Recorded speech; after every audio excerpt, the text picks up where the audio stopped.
Anda masih menyaksikan Kompas Petang bersama saya Cindy Permadi. Saudara politisi senior Partai Golkar, Ridwan Hisyam mendukung musyawarah nasional luar biasa atau Munaslup partai selama sesuai aturan partai. Menurutnya, kerja konsolidasi Bahlil Lahadalia sebagai ketua umum selama 1 tahun tidak berjalan maksimal, sehingga suara partai di daerah turun. Bahlil dinilai terlalu fokus bekerja sebagai menteri dan mengesampingkan perannya sebagai ketua umum Partai Golkar.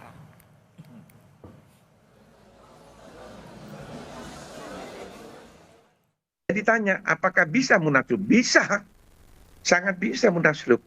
Nah, apa indikasinya? Ya indikasinya setelah 1 tahun periodisasi ketua umum ini, konsolidasi organisasi tidak berjalan dengan mulus, tidak tuntas.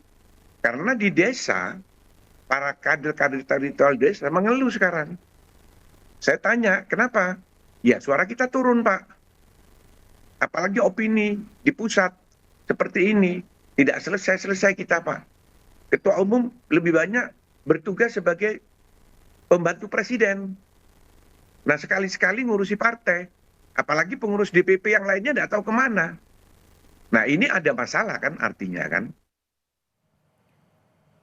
Istana ikut merespons soal isu Munaslup Golkar. Menteri Sekretaris Negara Prasetyo Hadi meminta isu ini tak dikaitkan dengan istana. Prasetyo bilang istana tidak mengetahui urusan internal partai politik. Pemerintahan Prabowo kini fokus pada program Presiden Prabowo, bukan urusan partai politik. Tolong jangan segala sesuatu tuh misalnya dikaitkan dengan istana ya. Bahwa Partai Golkar adalah salah satu partai koalisi utama dari pemerintah, iya. Nah, tapi kalaupun terjadi dinamika dan Ketua Umum Partai Golkar sudah menyampaikan bahwa isu tersebut juga tidak benar gitu.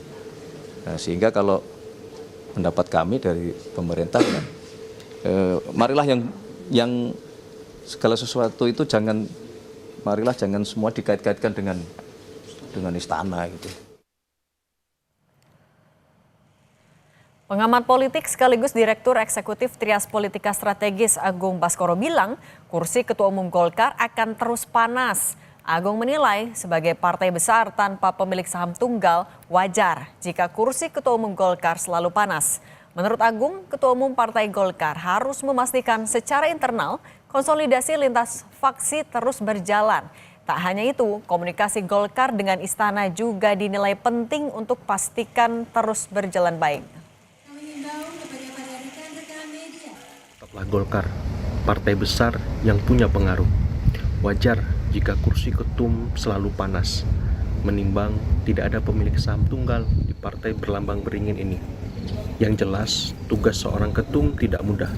Pertama, secara internal memastikan konsolidasi elit lintas faksi terjadi. Kedua, secara eksternal memastikan komunikasi dengan istana Hambalang dalam konteks ini berjalan dengan baik, memastikan dukungan solid penuh terhadap pemerintahan.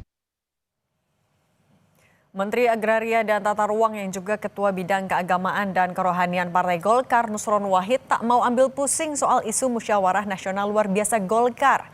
Nusron mengaku tak pernah membicarakan hal itu dengan pihak istana ataupun kader internal Partai Golkar. Soal isu Munaslup Golkar itu kan udah saya jawab. Nggak ada, Gus. Saya nggak ngerti. Nggak ngerti apa nggak ada, Gus?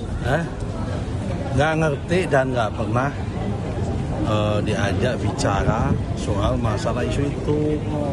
Udah saya jelasin. Tapi bukan berarti isu itu nggak ada kan, Gus, di internal Golkar, Gus? Nggak ngerti saya kalau soal itu. Tapi saya nggak pernah diajak bicara soal itu. Oh, berarti ada dong, tapi Gus nggak diajak? Saya nggak pernah diajak bicara sama lingkaran istana soal itu. Pernah ada. Soalnya nama Gus belakangan menguat. Santer nih, Gus. Makanya saya santer kan. Makanya saya santer disebut-sebut karena saya nggak pernah diajak bicara dan nggak ngerti.